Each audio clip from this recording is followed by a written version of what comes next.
Hello everybody, this is Mark with US Weather Plus. I found the importance to make another weather video concerning the Derecho tomorrow and Thursday, because this might be quite a significant event with a moderate risk issued by the Storm Prediction Center for late tonight and of tomorrow, and I want to show you that, and then I want to show you my updated outlooks, because even Thursday could be looking pretty interesting in terms regarding the southeast. I was thinking at first that the ridge would prevent any storms in the southeast, but that might have been a mistake, and actually there could be part of the Derecho spreading through the southeast, so there may be some damaging wind even across the Carolinas, Alabama, and Georgia too. So I want to show you that too, but of course the more important day is tomorrow. But I still want to start with the outlook that is for tonight, and there is a moderate risk that will be in effect for late tonight, I think. Currently the main thunderstorm threat, hang on, let me change the size of this. So the main thunderstorm threat is right now into these areas, and it doesn't look to move anywhere a lot. So I'm quite surprised that they have this moderate risk here, but I guess there'll be more storms developing soon in this area, and these will push to the northeast and spread some hail through the moderate risk area, and then some wind through the eastern part of the moderate risk area and farther through the slight risk area, because here is the tornado risk is pretty low. Tornado risk pretty low, but there still could be a few tornadoes, even maybe a tornado or two in southern New England. As you see, the main threat would be wind. Some could be across New England, some could be across Georgia and South Carolina too, mainly across the south sections of these states. And the main wind threat here across portions of southern Dakota, South Dakota especially, where the 45% purple area is. That's where you really need to be alert for some damaging wind, but even in the red 30% area still. The hail threat isn't that intense, but there still could be isolated very large hail, mainly across southwestern South Dakota, northeastern Wyoming, and north central Nebraska, mainly with these storms that are moving right into this area. These storms that are currently in effect, they're not really producing damaging wind, they're more like hail producers, because they're not in a very formed line, they're more like in a deformed shape, like clusters forming a blues line. But what I really want to go into is tomorrow's outlook. So for tomorrow, that's when things become at their highest point, and from Illinois to Ohio, that's where there could be a widespread damaging wind event. A lot of you from Chicago all the way to Columbus, Ohio, and you put the cities here.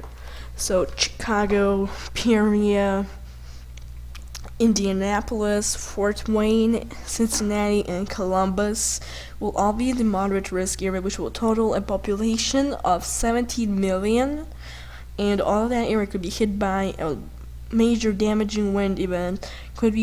It likely will be a Derecho, maybe not of that magnitude like last year, maybe not as long as last year's, but it's still hitting the same areas, and it still will be pretty strong. Even in the slight risk areas, that's still where there could be damaging wind, and that's a lot of places, from Milwaukee all the way to St. Louis and back all the way to Pittsburgh and Roanoke, and even Washington D.C. and Baltimore. So even those areas could be hit pretty good, and even back into Montana there could be a storm or two. Here's the probabilistic, and you see there's a large 45% hatched area, and I think that will be for wind. That can only be wind. Hail will be probably 30% in some of these areas, and tornadoes probably will be 10%, but unhatched. That's what I'm thinking. But definitely this is a big threat for tomorrow, and I'll show you my forecast map in a bit. But I also wanted to go into Thursday's outlook, which is somewhat interesting. Now this shows the Derecho weakening, but it turns southeast, and it goes down the Virginias, and it goes into eastern Virginia, southeastern Maryland, southern Delaware, extreme southern New Jersey, maybe around Cape New or whatever it is, I'm not sure. In northeastern North Carolina, that's where there could be some damaging wind going on still, but I think this area will become a little bit bigger. Now, the damaging wind will probably be 30% across much of this area, because the Cape values are very high across Alabama and Georgia and South Carolina, like 4,000 to 5,000 joules per kilogram, and that could be another factor which could contribute to large hail. So if there will be any hail, then it would be probably across central Alabama, extreme eastern Mississippi, and possibly west central Georgia.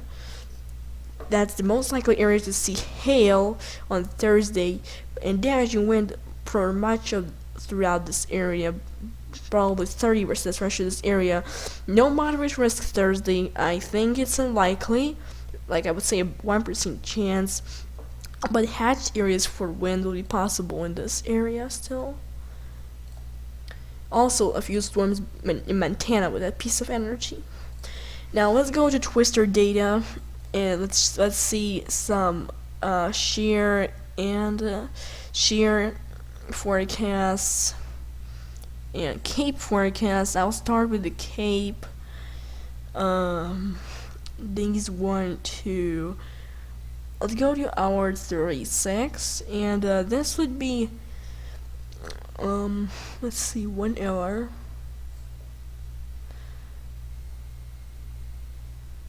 Hang on. In 24 hours from now. Okay, so here we are. This is 24 hours from now, and the Cape will be 3,000 joules per kilogram across portions of Indiana and Ohio, and that would be around 2 p.m. No, it'll be around 6 p.m. tomorrow evening, and clearly this high Cape will contribute to the storms. The rest of this Cape, which is pretty high too, there will not be a lot of more. There will be a ring of fire, so there will not really be a lot of storms in that area. If we go a few hours back, 18 hours from now, you see the Cape is very low.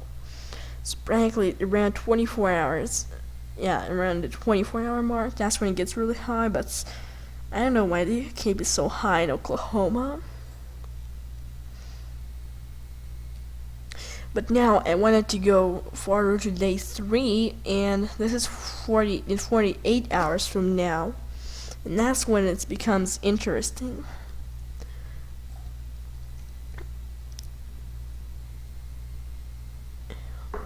Hang on, let's see, what hour?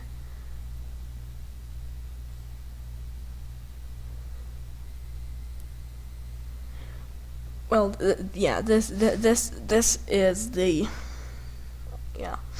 So let's take a look at hour 54. Now this actually points out some values of Cape 4,000 joules per kilogram, locally even higher across Mississippi. But they get lower as they get east, and that's a problem. However, there will be 3,000 joules per kilogram to 3,500 joules per kilogram across Alabama, so that's why it makes me think that there will be lots of hail around Birmingham or Montgomery. These areas might stick a little bit into Georgia, but you see the key values get lower in Georgia, get higher along the coast though, so Areas along the coast could be seeing some wind, although I don't think it will be very widespread. There's some confusion here. CIN. Here is the CIN. There might not be that much of severe weather because there are not that big gaps. But the thing is that where there'll be the most severe weather, the Storm Prediction Center says the CIN is high, and that's really bad because where the gaps you see here in northern Mississippi, northern Alabama, northern Georgia, that's where more of the storms be turning severe, and that differs a little bit from the Cape, which is a little bit more south.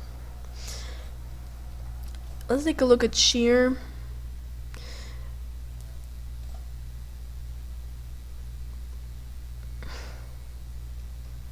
This would be at 500 millibars. Let's go back to tomorrow. Cape would be, shear would be pretty high at 500 millibars, but at 850 millibars, there'd be barely nothing. So any tornadoes would be remaining at any rotation would be remaining higher in the atmosphere. At 700 millibars, it would still be a little bit high across northern Indiana, but that's why I'm thinking if any tornadoes they would be brief and weak. Finally, I'm gonna before I go to my forecast, I want to take a look at the lifted index, which talks about instability. Instability extremely high here, like some areas like -10, and that's almost extreme. That's very high. That's not extreme. Wait, yeah, that's very high, as far as I know. Yeah, so those areas should be. That's another factor which points that those areas would definitely be hit by the storms, by the wind. Finally, I want to go to hour 48 and see the lifted index by then. And as you see, it will not be that high in the southeast. It will be pretty high around Washington, D.C. and into Virginia. But here, it will not be that high in the southeast. However, values of -6 and -7 will still be high enough to produce severe storms. But anyway, I want to show you my outlooks. Now here is my forecast for tomorrow, and there will be severe storms in Montana, North Dakota, and Wyoming. But the bigger threat in this red area would be across much of the Midwest and the Ohio Valley. The blue areas where there will be a severe weather outbreak, or otherwise called widespread severe weather, and in the black box, that's where there will be widespread, significant, damaging wind. Here is for Thursday, my forecast for Thursday, and again there will be severe weather in Montana, but the bigger area would be from Virginia down into North Carolina, then into South Carolina, portions of central Georgia, central Alabama, and southeastern Mississippi. That area has a chance of some severe storms, but where the black box is where there is the significant damaging wind potential. Note that it's not widespread, but there's still the potential for significant damaging wind, at least scattered across this black box area. The last thing I want to show is my forecast for the chances of watches issued tomorrow. Now, there's about a 40% chance, I think, that the severe thunderstorm watch will be issued for much of Montana and northern Wyoming and extreme western Dakotas, but I don't think there'll be enough potential for the watch. However, in this area from Michigan down to Illinois, and most of western Illinois, that's where there's an 80% chance for a watch. In this area across the Midwest, there's a 95% chance, in my opinion, for a severe thunderstorm watch, and I think there's a 30% chance there will be PDS, particular dangerous situation. East of that, it weakens, but still for portions of Pennsylvania down to Kentucky and West Virginia, there's a 60% chance there'll be a watch, so there still could be one. And finally, as it goes southeast near the Virginias and Maryland, there's a 40% chance one will be issued, but the spread is getting lower. So thank you for watching this video. There will be more updates in text and in video and in live tonight and tomorrow. Tomorrow will be the biggest day, so stay safe everyone, and this will be both an MC